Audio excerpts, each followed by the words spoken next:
All right, there we go. We're in action. We're cooking with gas. All right, so let's start this over. I'm Joel from GDG Chicago, and I just lost my slides, but that's fine. So, yes, that means I have to deal with Dan. So, great guy, but sometimes a little much. It's great.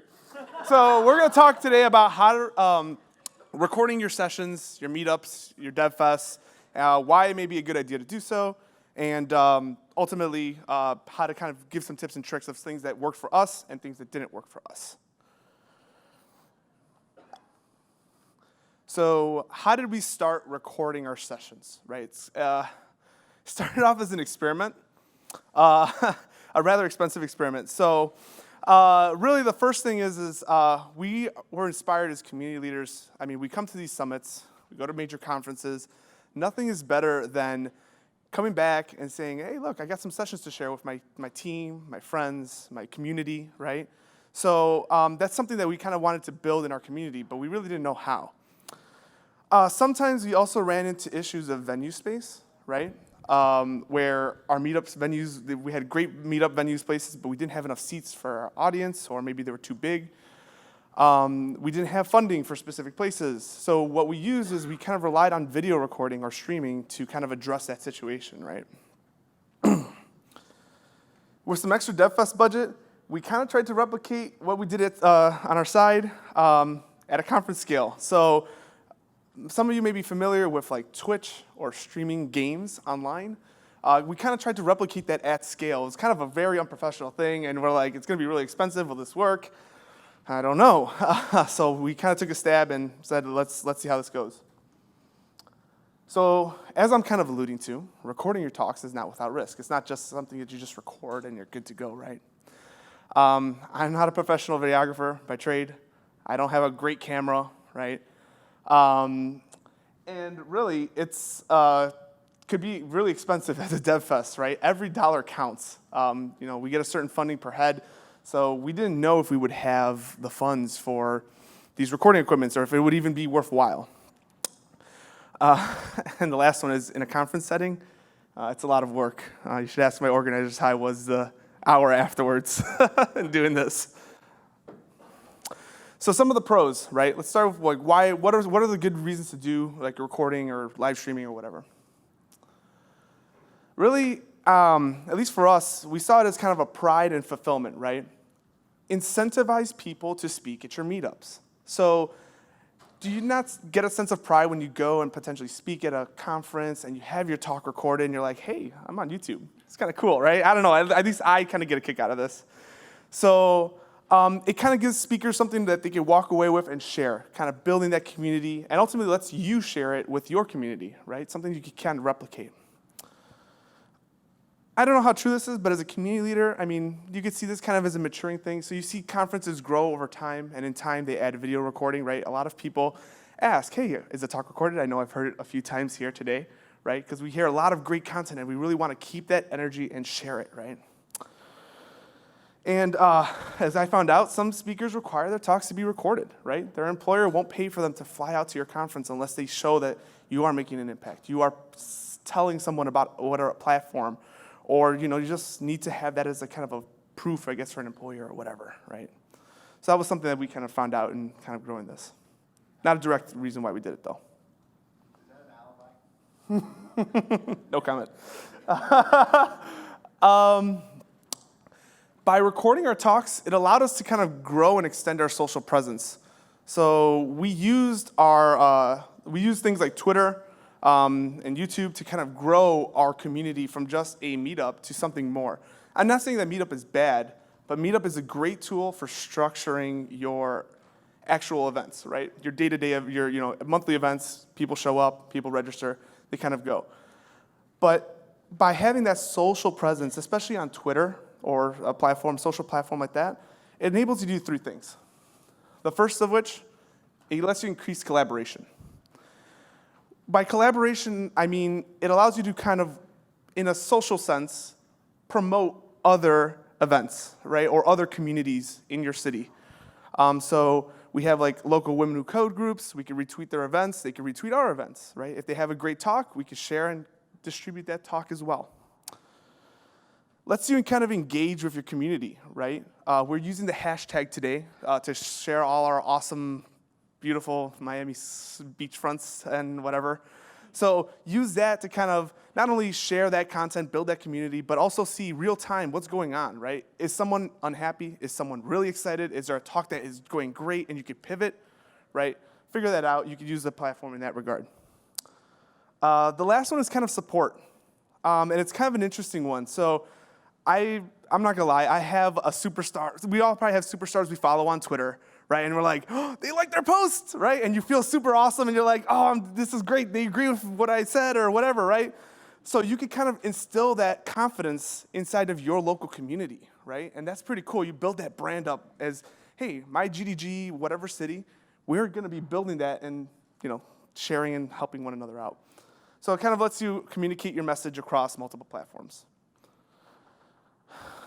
This one is kind of, again, this is kind of from our perspective.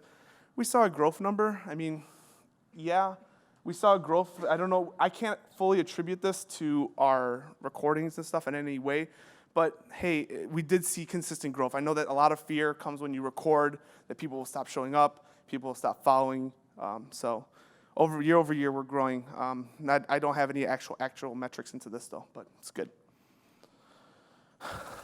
This one's actually really interesting. By recording our talks, we gained something really interesting in that we were able to collect some interesting metrics on our videos. So through things like YouTube Studio, they let you kind of see your impressions, your engagement, and how you're kind of, how your traffic is flowing through your meetup. We use this data to kind of help curate our events in the future. So I kind of had a few examples of how this looks. We're able to see what topics people wanted to see. Again, this is on YouTube, but we were able to say, hey, people wanted to see Flutter. That's how they found our channel. People wanted to see talks on Firebase Analytics or machine learning, right? That's something that consistently brought people back to our platform, and something gives us a future of, hey, maybe this is something good that we should maybe do more at our meetups. Not sure, again, how this impacts long road. We've been only doing this for about 1.5 years now, so we'll probably have more to share. The other interesting one is how are people finding our content, right? It turns out one of our great speakers, Nitshia's talk, was on some GitHub thing with I forgot how they're called, the sharing of your snippets. And her talk was got blown up on that, 26% of that. So it's awesome to see how that kind of growth and where people are coming from to find your content. There we go. In addition to that, you're able to see trends as to why people stop watching your content. Turns out on the top, there was a technical difficulty and the video kind of stopped recording, so people kind of tuned out, right? The last one is actually really interesting. I know the person personally. I asked, what happened to this video? Why all of a sudden on this random date, a year after DevFest, this could go up? Turns out that my friend was applying for a job, and their employer actually saw the video and used that as a proof of their expertise in the subject matter, and now they're employed at that company doing XYZ, whatever. So actually, it was pretty funny to see. It was just an unrelated quote. So with every pro, there's a con, right? And there's probably more cons that I'm not going to be talking about here because, again, this is amongst everybody.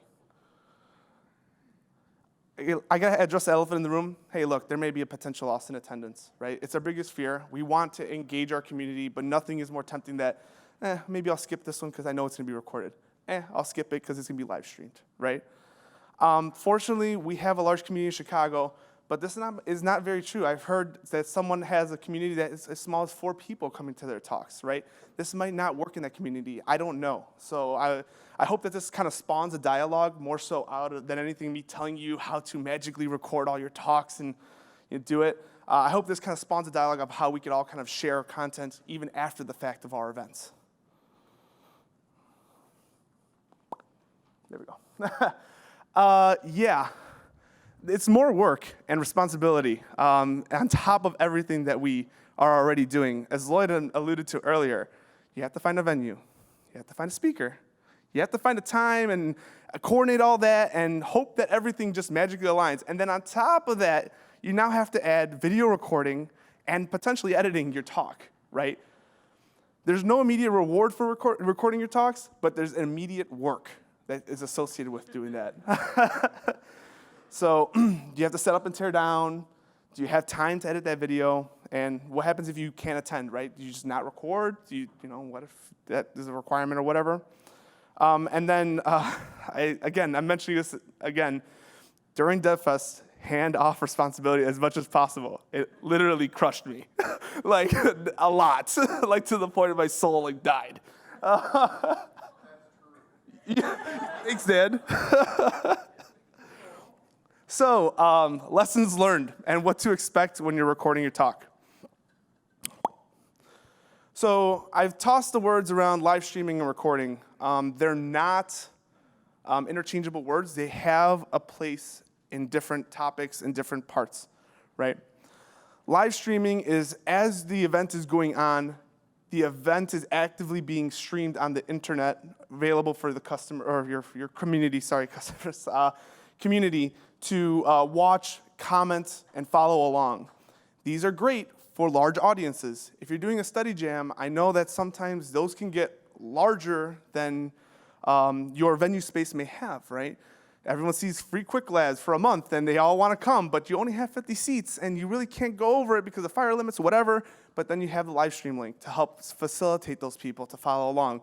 And you'll actually be interesting to see that people may not just come from your local community, but also maybe cities across, or your state, or larger, right? Which is actually pretty cool to see.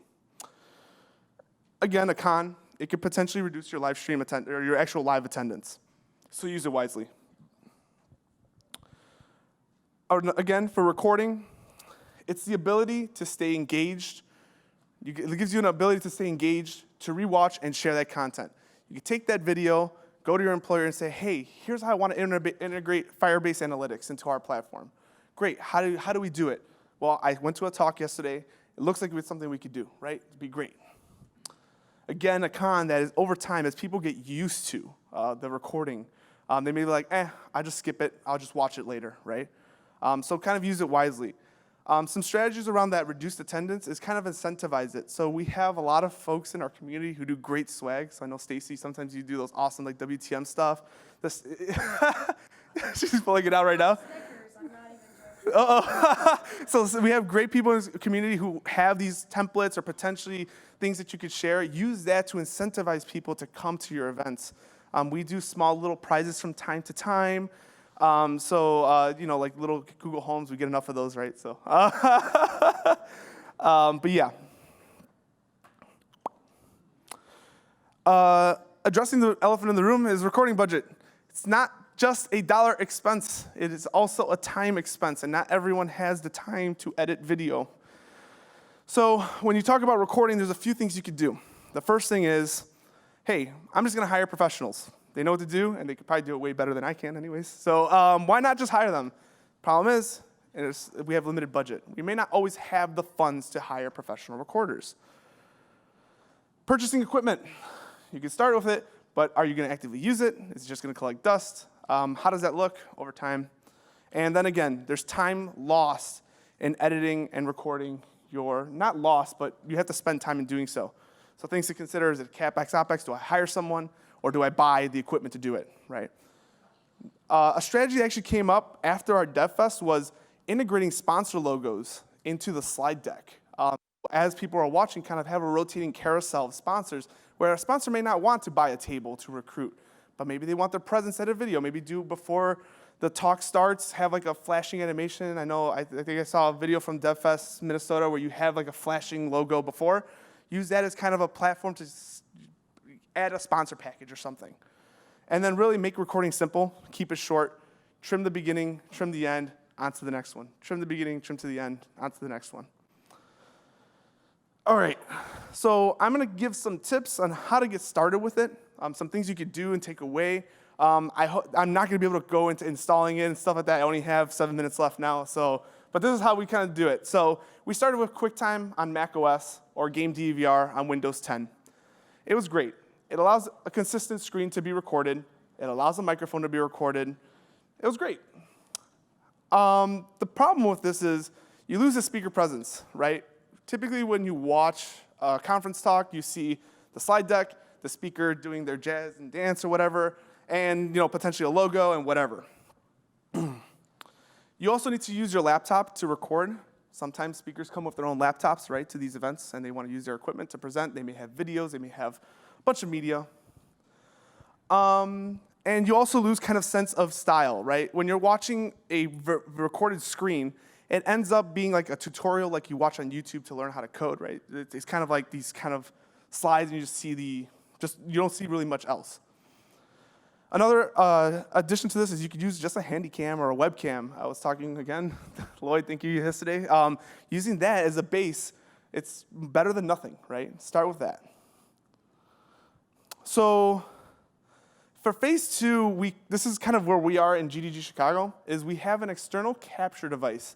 And what this basically is you take the laptop of the presenter and you connect it into essentially a splitter. Imagine you connect the output of that laptop into a splitter. In fact, it's tiny enough that it fits in my pocket. So you plug in the output from their laptop, and it splits the signal into a data signal via USB and an output to the projector that may be in the room. So it looks like something like that. So now you have their laptop feeding into that device that I just showed. One goes out to these projectors, just like how we have here. And the other one goes into your laptop that's actually doing the recording. The best benefit of this is that you get the ability to kind of theme your slides, and I'll show that in the next one. In our setup today, some of the flaws that I'll admit with this is the audio could be improved, and the speaker camera could be improved. I'm using a Logitech camera that I got from like college, and whatever, it works, right? Yeah. The beauty of this is that this is only $150 to get this entire setup running, right? It's expensive, I get it, but maybe for a dev fest, it's something that's feasible, right? Maybe not, I don't know. Bop. Okay, cool. So this is kind of the setup of our recording studio, and again, I want to keep this brief, but you have over here your slides. This is the data fed in from that device that I was talking about. This is the webcam. This right here is the actual text on the bottom. I mean, you could put whatever you want. This is where the sponsor carousel could be. And that's actually built into this platform, as well as a background color. I just picked blue. I'm not a designer by any means, so this probably looks like crap. Here's our DevFest logo. So again, it's like setting a stage. You pick a background, you put some images, and you drag and drop. It's literally, you just click a corner and like resize to the size that you want. And then you just there's a little record button on the bottom right over there. And again, I'm not going to be able to cover into how to get this set up today. I have some materials at the end that I'll share. But if anyone wants to get this set up on their laptop, we could chat during happy hour or something. I'll be happy to do that. Something that I have to address is the legality of recording sometimes. Are you always, I don't know about you, but when there's a camera in your face all the time, you kind of like, what is going on right now, right? So, and I kind of get a little iffy about that. So, do you have consent to actually record the talk that is being presented?